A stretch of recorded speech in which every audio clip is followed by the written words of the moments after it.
So look how she washes the bottles. It is how do you call it naman? Battery operated. See? It's battery operated.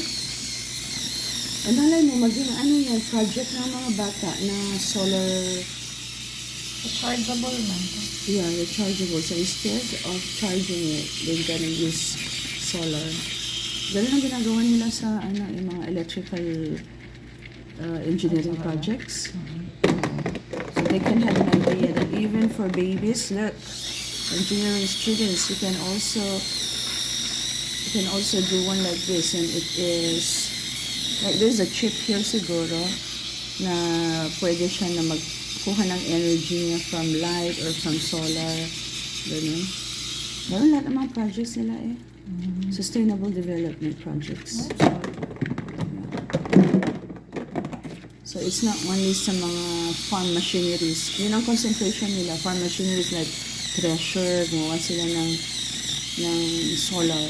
So instead of petrol ang gagamitin, then ano siya, solar base. Maganda.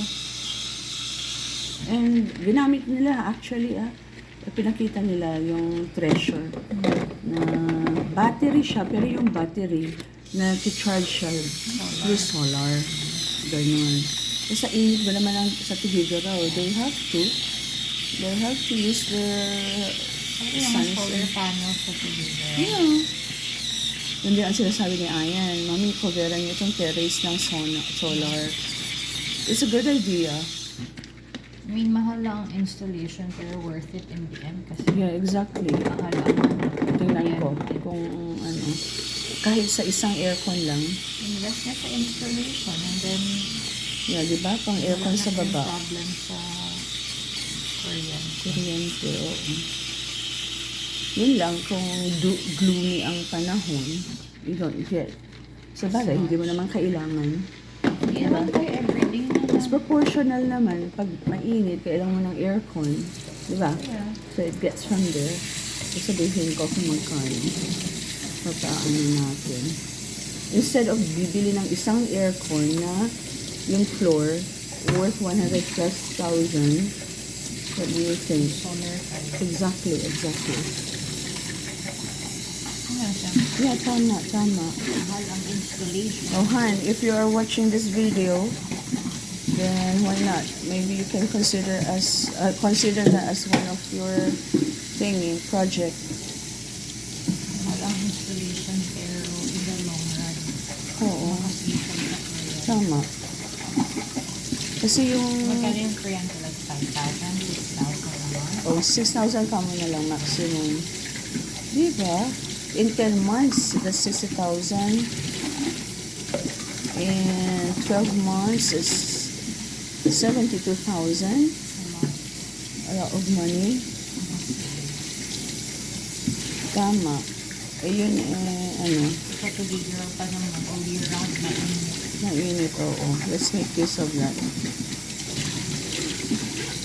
Yun nga yung sabi ni Ading, mag solar panel na lang kayo dito. Diba? very cost effective. Yeah. Okay. Sabi nga kakaiba din. So let me see. How do you do this one? This is the switch. If you May turn soap yan, no? turn it on, then it goes like that. Diba? How do you close? Okay. But this is battery operated. Na-empty na naulobat na. Ay, hindi pala. Ano ang speed niya? Ayan, pwedeng i-research yan kasi i-analyze pa nila yung revolution per minute niya, ganun. How many hours will it be charged?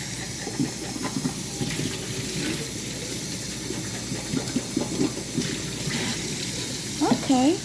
So, thanks a lot, my dear anak, for another content today. Bye, my audience, my viewers. Keep watching and you will learn more from us.